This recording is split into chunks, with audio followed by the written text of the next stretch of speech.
जय गुरु जी संगत जी। मैं सिख फैमिली से बिलोंग करती हूँ, बट मैं शुरू से बचपन से ही शिव जी की बहुत ज़्यादा, मतलब कि उनकी तरफ बहुत डिवोटी थी, बहुत ज़्यादा मानती थी, क्रेजीनेस वाला मानती थी उन्हें। और घर में क्या सारे ख़ानदान को पता था कि ये शिव भक्त है, तो मुझे मेरे पेरेंट्स ने कभी नहीं रोका, सपोर्ट किया था मुझे हमेशा इस बात पे। तो मेरी जर्नी शिवजी जी के साथ बचपन से स्टार्ट हो गई थी, और इतने चमत्कार बचपन में भी सेम हुए हैं जितने गुरुजी ने भी दिखाए हैं मुझे। शिवजी जी मेरे लिए उतने ही एकदम प्रत्यक्ष रूप से आ जाते थे सामने मेरे। मैंने एक स्टोरी सुनी थी कि अगर 1000 कमल विष्णु जी ने चढ़ाए थे शिवजी जी को, और शिवजी जी प्रकट हो गए थे, एंड में उन्होंने अपनी एक आँख अर्पित कर दी थी। तो ये स्टोरी सुन के बचपना था, मुझे लगता था कि शायद मैं भी 1000 फूल चढ़ा दूँगी तो मेरे आगे भी शिवजी जी प्रकट हो जाएंगे। ऐसी थिंकिंग लेकर या मन का दृढ़ विश्वास था, ये कहूँगी, लेकर मैंने ये 1000 फूल खरीद के लाई। सुबह से शाम धोए सुखाए, ऐसे में कितने फूल काले पड़ गए, टूट गए, और 1000 में से तो कितने ही कम हो गए। खैर एनीवेज, जब मैंने शाम को वो पूजा की अपनी, तो एक एक फूल मैंने अर्पित करके एंड हो गया। जब सारे फूल अर्पित हो गए और शिवजी जी तो प्रकट हुए ही नहीं, तो मैं इस बात पे बहुत बुरी तरह से रोने लग गई। अंदर से आवाज़ आई कि सामने देख ज़रा। तो सामने जैसे ही मैंने देखा, तो शिवजी जी का एक आउटलैंडिंग, एक ट्रांसपेरेंट आकार पूरा प्रकट हो गया मंदिर में मेरे। और वो मेरे लिए अनबिलीवेबल बात थी, और इतने प्रत्यक्ष रूप से शिवजी जी वहाँ विराजमान थे या मेरी लाइफ में थे। बहुत सारे सत्संग है इसके भी, कि वो मुझे हर एक अच्छी बुरी चीज़ों के लिए सामने सामने गाइडेंस देते थे। खैर इतने अच्छे से विराजमान होने के बाद भी एक बहुत सारे लाइफ में ऐसे लोग एंटर हो गए फैमिली में से भी, कि मुझे मंदिर को बंद करना है। मीन्स काफ़ी बड़ा स्पेस था जो मंदिर के लिए स्टक हो रखा था उनके अकॉर्डिंग। तो मैंने पोस्टर्स लगा रखे थे, तो वो मैंने रोते हुए सारे पोस्टर्स फाड़े और अपने पास रख लिए। और फिर मैं कहाँ कब तक संभालती उन पोस्टर्स को, तो मैंने वो जमुना नदी में बहा दिए। इस बात पे शिवजी जी मुझसे बहुत ज़्यादा नाराज़ हो गए, और एक बार मेरे सपने में आए। कम से कम आई थिंक 30-50 माले की जो बिल्डिंग होती है, इतने बड़े शिवजी जी हैं, और इतना त्रिशूल उन्होंने मुझे मारा। जो 3 ट्रायंगल से होते हैं ना, तीर कोने होते हैं त्रिशूल के, उसमें से 2 के बीच में मैं आ गई। मीन्स त्रिशूल मेरे दोनों के बीच में गया, लेकिन वो त्रिशूल उनका बेशक मुझे लगा नहीं, लेकिन बीच में आने से भी मेरी लाइफ पूरी पलट गई। उनका जो क्रोध था मुझ पर कि मैं तो विराजमान हो गया था तेरे उधर मंदिर में, तो तूने पोस्टर भी जल परवाह कर दिए। और मैंने दूसरे सेंस में किए थे कि ये मैं बेदबी ना कर रही हूँ, वो सेंस थी मेरी, पर शिवजी जी को नाराज़ कर बैठी। खैर वो जो मेरी जर्नी स्टार्ट हुई, सब सब कुछ उल्टा हो गया, सब कुछ बेकार हो गया, बहुत बुरे दिन आ गए। तो उसके बाद एंड जब बहुत ज़्यादा स्टार्ट होना था, तब गुरुजी ने एंट्री ले ली, और गुरुजी ने मुझे बोला मेरे सपने में आके कि मेरा नाम शिवेत काली मेरी पत्नी है, आज मैं तेनू कुछ देन आया है। तो ऐसे कह के उन्होंने मेरे हाथों में कुछ दे रहे हैं, और एक हाथ से उन्होंने मेरी आंखों में हाथ रख लिया। जैसे ही मैं उनसे कुछ पकड़ती लेने के लिए, इतने में काली माता जी प्रकट हो जाते हैं, और मैं काली माता जी को देख के डर गई हूँ, और मैं भाग रही हूँ, और माता रानी पीछे आ रहे हैं।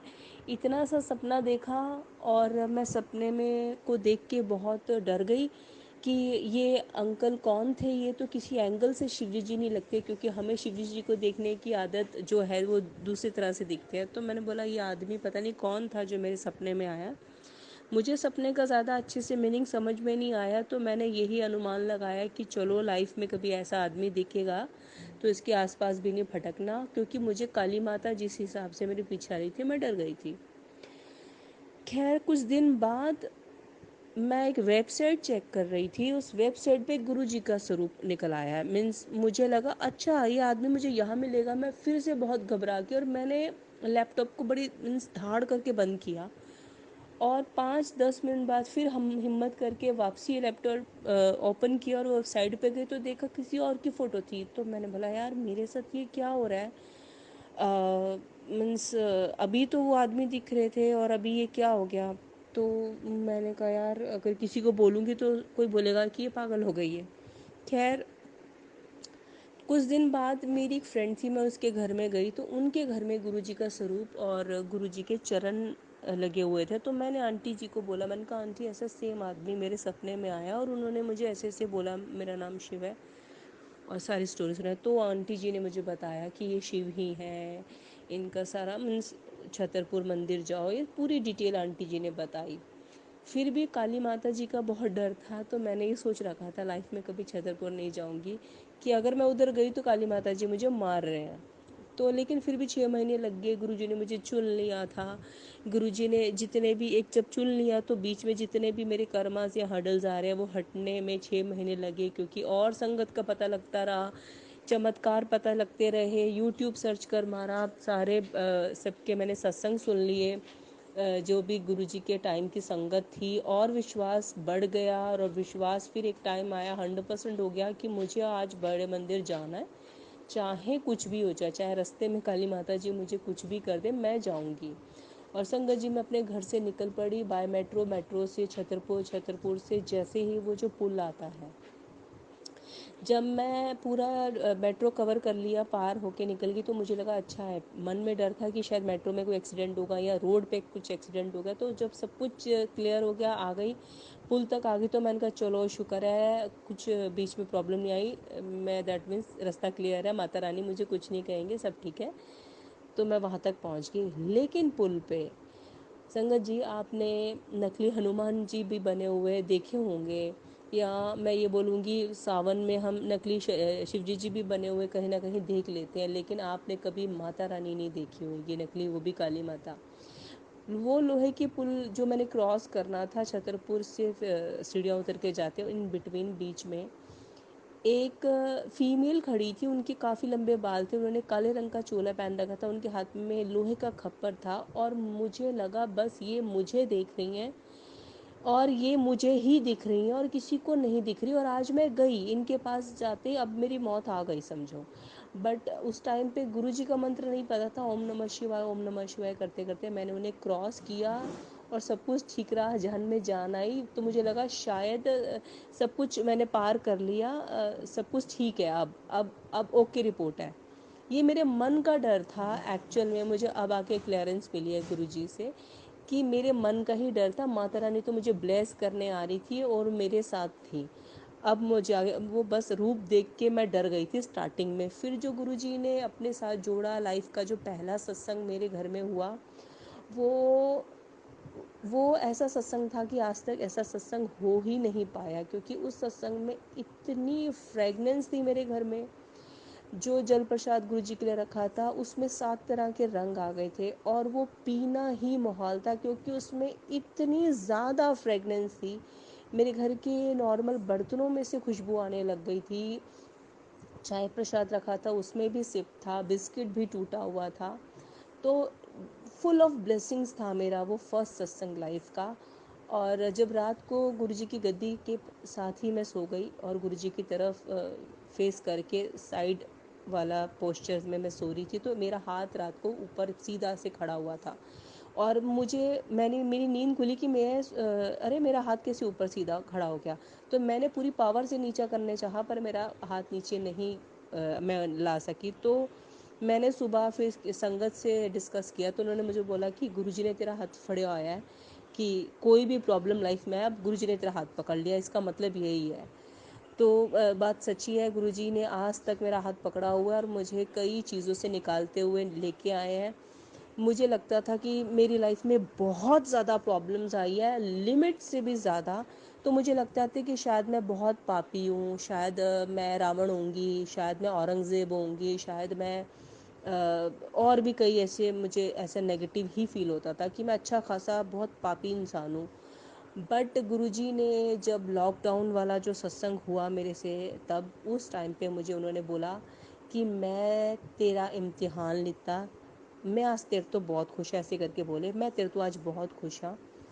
तू मेरे सारे टेस्टां च पास हो गई है ਤੇ ਅੱਜ ਤੇਰੇ ਨਾਲ ਮੇਰੀ तार जुड़ गई है। ते और उनकी थर्ड आई से एक चमक, एक रोशनी निकली और कुछ नेगेटिव एनर्जी थी वो भस्म हो गई। और जो तार से तार जुड़ गई है, ये सारी बातें मैंने सुनी थी और वो एक्चुअल में होती गई मेरी लाइफ में। फिर उसके बाद एक टाइम आया, मैं थोड़ा बेड रेस्ट पे थी ड्यू टू कुछ पर्सनल रीज़न थे। एक्चुअली थे कुछ रीज़न। तो वैलेंटाइन डे आया तो मेरा मन में आया कि गुरुजी, इंसान कभी प्यार नहीं दे सकता, भगवान ही प्यार देता है, तो ये वैलेंटाइन डे मेरा आपके साथ रहेगा। तो मैं घर से निकल रही हूँ, बस वीकनेस बहुत ज़्यादा थी कि मैं किचन तक भी खाना बनाने नहीं खड़ी हो पाती थी, लेग्स में पेन होने लग जाती थी। मैंने कहा गुरुजी तुसी संभाल लियो, मैं करो निकल रही हूँ, आज मैंने ताड़े दर्शन करने ही करने हैं। बाय मेट्रो में निकली गुरुजी का मंत्र जाप करते करते, और अंदर से आवाज़ आ रही है, आज मैं तेरे ना कोई चमत्कार करना, आज देखी की होंदा है, आज तेरे ना चमत्कार होंदा है। तो पूरे रास्ते मन में ये बात आती रही और मैं मंदिर तक पहुंची, मंदिर में दर्शन किए, बाहर भी आ गई। मैंने बोला ऐसा तो कुछ नहीं हुआ गुरुजी चमत्कार। तो फिर मुझे लगा यार मैं ही अंदर से बोल रही होंगी, कुछ चमत्कार तो हुआ नहीं। इतने में मुझे संगत दिखी एक, मैंने कहा मुझे मेट्रो तक आप छोड़ देंगे? तो उन्होंने बोला हाँ जी आंटी आप बैठ जाओ। तो मैं उनके साथ गाड़ी में बैठ गई। तो मैंने बोला मुझे हौस खास तक आप मेट्रो स्टेशन तक उतार देना, वो नोएडा डायरेक्ट मुझे ले जाएगी। तो उन्होंने बातें करते करते आगे का टर्न ले लिया, लेकिन फिर भी वो घुमा के मेरे लिए स्पेशल मुझे छोड़ रहे थे। तो मैंने बहुत मना किया, अंकल प्लीज़ आप मेरे लिए परेशान मत हो, इतना ट्रैफिक है, यू टर्न मत लो, मुझे कहीं भी उतार दो, मैं चली जाऊँगी। बट उन्होंने स्पेशल मुझे जब छोड़ा, जब ड्रॉप किया, जब मैं उतर गई, तब उन्होंने मुझे बोला क्या ना आंटी, आज जब हम घर से मैं निकल रहा था तो मुझे अंदर से टेलीपैथी से गुरुजी ने बोला आज मेरी एक धी आ रही है, उन्होंने तू छड़ना है। तो ये गुरुजी का हुक्म था आपको छोड़ना, इसलिए मैंने आउट ऑफ द वे जाके आपको स्पेशल छोड़ा, हम तो आपको घर भी छोड़ के आते। तो मैं सुनते ही मेरी आंखों से ऐसे आंसू टप टप निकले कि वाकई वो गुरुजी बोल रहे थे। और गुरुजी से प्यार करो, गुरुजी आपको बढ़कर प्यार करते हैं। और ऐसे ही एक बार मैं गुरुजी से थोड़ा सा अपसेट थी। मैंने कहा आज कुछ स्पेशल करके दिखाओ मेरे वास्ते, तो मैं मन्ना। तो मैं बड़े मंदिर आई, मेरी एक मॉम बनी हुई है, वैसे मेरे मॉम डैड नहीं है, तो मेरी एक मॉम बनी हुई है, उनके साथ आई। तो वो काफ़ी हेल्दी हैं, तो मैं शटल सेवा के साथ पास खड़ी थी उनका हाथ पकड़ के। और मन में उदासी थी कि आज स्पेशल कर दो कुछ, अगर मैं इतना प्यार कर दो तो इतने में एक गाड़ी आती है और गाड़ी में से एक छोटी बच्ची ने विंडो नीचे करके मेरी तरफ इशारा किया, बोले इधर आना। मैं गई उनके पास, तो उन्होंने मेरे हाथ में गुरुजी का स्वरूप दे दिया जो कि चांदी का बना हुआ था। और वहाँ पे सब जो खड़े होते देख के सब हैरान हो गए। और मुझे वो ब्लेसिंग्स बहुत स्पेशल लगी, क्योंकि ये मेरे लिए बड़ा डिफरेंट एक्सपीरियंस था और वो बहुत बड़ी ब्लेसिंग्स थी, आज भी मेरे घर में है। तो मुझे लगा कि शायद एक पड़ाव मैंने शायद पार कर लिया। तो मेरे मन में था गुरुजी, मैं मिट्टी सी, मिट्टी तो तुसी मैनू चांदी बनाया, चांदी तो सोना कदों बनाओगे? तो वो गुरु नानक देव जी जब मेरे घर में सोने के चोले में आए हैं, तो मुझे लगा कि शायद गुरुजी ने मुझे इस लायक बना दिया, मेरे कर्मों को इस लेवल में उठा दिया कि अब लेवल अप कर दिया उन्होंने मेरा। तो संगत जी अभी थोड़े दिन पहले मैं गुरु पूर्णिमा में दुबई, मेरा कोई चांस, कोई सोच में भी नहीं था कि मैं जाऊंगी। तो मेरे एक बहुत अच्छे मेरे ब्रदर बने हुए हैं, वो दुबई में प्रिंस, रॉयल प्रिंस जो हैं मखटून, उनके साथ काम करते हैं। तो उन्होंने बस गुरुजी के बर्थडे की कुछ वीडियोस मांगी, वो मेरे साथ गुरुजी के ग्रुप में थे मेरे वाले में। तो मैंने उनको दी और उन्होंने अपना व्हाट्सएप स्टेटस लगा लिया। वो पहले भी उन्होंने लेके लास्ट बर्थडे पे भी लगाया। और उन लेकिन जब जिस चीज़ का टाइम आता है, शायद इस बार लगाते ही उनको हर उनके कज़न्स का, उनके फ्रेंड्स का जय गुरु जी जय गुरु जी जय गुरु जी लिखा हुआ आ गया। तो बड़ा शॉक्ड हो गई कि भाई मेरी कज़न भी मानती है गुरु जी को, अच्छा फलाना फ्रेंड भी मानता है, उनका ये फ्रेंड भी मानता है, बल्कि 15 20 25 लोगों ने उनको जय गुरु जी लिख दिया। तो उनको अभी तक किसी ने भी, फैमिली फ्रेंड्स में से किसी ने नहीं बताया था, सिर्फ मैंने ही उनको 5 7 सालों से जानती हूँ। तब से मैंने 3 4 सालों से तो मेरे ग्रुप में ही ऐड है, वो काफ़ी रिलीजियस हैं। तो उन्होंने मुझे, मैंने बोला ग्रुप में ऐड कर दूँ गुरु जी के? तो उन्होंने बोला हाँ जी कर दो आप। तो जो भी गुरुजी के बारे में उनको नॉलेज मिली तो मैं ही देती थी कि गुरुजी ऐसे हैं, गुरुजी ऐसे, बीच बीच में तो कभी रेयरली हमारी बात हो जाती थी। तो इस बात से एकदम से ना वो शॉक्ड हो गए। तो वो बोले कि जब उन्होंने अपनी कज़न से बात की कि अच्छा दुबई में, फिर उनको पता चला 30 तारीख का सत्संग है, तो उन्होंने बोला मीरा आप आ जाओ। मैंने बोला नहीं अभी तो थोड़ा सा मैं सोचती हूँ, देखती हूँ, फिर मैं आती हूँ। तो उन्होंने बोला नहीं नहीं आप आ जाओ। उन्होंने बोला अपना पासपोर्ट भेजो। उन्होंने मुझे फटाफट से 2 घंटे में वीज़ा दिया, टिकट दिया और मुझे बुला लिया। और संगत जी आप मानोगे नहीं, मुझे इतनी रिस्पेक्ट, इतना बड़ा आदमी मीन्स मेरी क्या कांटेक्ट हम जैसों के बनेंगे। गुरुजी आपको रिस्पेक्ट दिलाते हैं, गुरुजी आपको लाड, ये गुरुजी के लाड थे जो उनके थ्रू मुझे मिल रहे थे। वो मुझे इतने बड़े बिजनेसमैन, जिनके बॉलीवुड से लेके बड़े बड़े बिजनेसमैन उनके साथ रहते, वो मुझे एयरपोर्ट पे रिसीव करने आए और उन बेंटले गाड़ी से स्पेशल खुद उतर के मुझे रिसीव करने आए। फिर गाड़ी का दरवाज़ा खोल के उन्होंने मुझे बहुत रिस्पेक्टफुली बिठाया और मेरी ट्रॉली लेके चले। सिर्फ गुरुजी की वजह से, सिर्फ और सिर्फ गुरुजी की वजह से इतनी रिस्पेक्ट मुझे मिली। और फिर वो मुझे स्पेशल यहाँ का ये खाओ, ये यहाँ का ये खाइए, ये मशहूर है, ये मशहूर है, ऐसे करते हो। हम घर चले, घर में भी मुझे किसी भी चीज़ की प्रॉब्लम ना हो, हर चीज़ में ऐसे खुश थे, ऐसे खुश थे कि मैं जैसे कोई पता नहीं मैं कितने कितनी स्पेशल कोई उनकी रिलेटिव हूँ। और कोइंसिडेंस देखिए, इतने में उनको कोई एक लेडी इंडिया टीवी में कोई चैनल में एस्ट्रोलॉजी का कुछ उनका प्रोग्राम आता आधे घंटे का। वो उनकी लाइफ में हफ्ता पहले उनके पास आती है और वो बोलती हैं, प्रिडिक्शन करती हैं कि कोई एम नाम से तुम्हारी लाइफ में आने वाला है और उसकी वाइब्रेशन से आपकी लाइफ में बहुत बड़े चेंजेस आएंगे। तो एम से मीरा नाम मुझे गुरुजी ने ही दिया था सपने में आके। तो मीरा बाई नेम, मुझे मीरा से वो जानते थे। तो वैसे भी मेरा नाम जो सिक्खी धर्म में मुझे मेरे मम्मी पापा ने दिया वो मनप्रीत कौर है, वो भी एम से था। तो उन्होंने बोला मीरा ऐसे ऐसे करके, अरे हाँ तुम आ जाओ ऐसे ऐसे करके मुझे बोला भी है। तो ये भी मेरे लिए बड़ी शॉकिंग बात थी कि गुरुजी देखो कैसे मेरे लिए एक माहौल बना रहे हैं मुझे इज्जत और प्यार दिलाने के लिए। उन्होंने मुझे बुलाना था बस। और उसके बाद ये भी बड़ा सरप्राइजिंग हुआ, जैसे मैं वहाँ गई तो अच्छा वो एक और सत्संग आ गया। मीन्स 2 दिन बाद ही एक सत्संग था गुरु पूर्णिमा का। तो गुरु पूर्णिमा का सत्संग मैंने अटेंड किया और वहाँ पे मैंने गुरु नानक देव जी वाला ही सत्संग अपना सुनाया और मीरा नाम उन्होंने मुझे दिया वो सुनाया। और उसके 4 दिन में मैं फिर वापसी आ गई और उन्होंने मुझे इतना रिगार्ड किया कि मीरा जब से मैंने तुम्हारी टिकट बुक कराई है मेरी लाइफ में चेंजेस आ गए हैं, मेरे नेचर में चेंजेस आ गए हैं, मैं इतना डाउन टू अर्थ हो गया हूँ, पता नहीं क्या हो गया है। तो ये सारा कुछ सिर्फ और सिर्फ गुरुजी की ब्लेसिंग्स थी। इतना प्यार मुझे लाइफ में कभी भी कोई भी नहीं दे सकता, ना दे सकेगा जो गुरुजी ने आज तक मुझे प्यार दिया है। इतने प्यारे प्यारे और भी सत्संग हैं, इन शॉर्ट ले रही हूँ। शुक्राना गुरुजी, आपने मुझे अपने साथ जोड़ा। और गुरुजी ने मुझे एक और सत्संग है मैं करना चाहती हूँ, अगर मुझे परमिशन मिली तो। जय गुरुजी।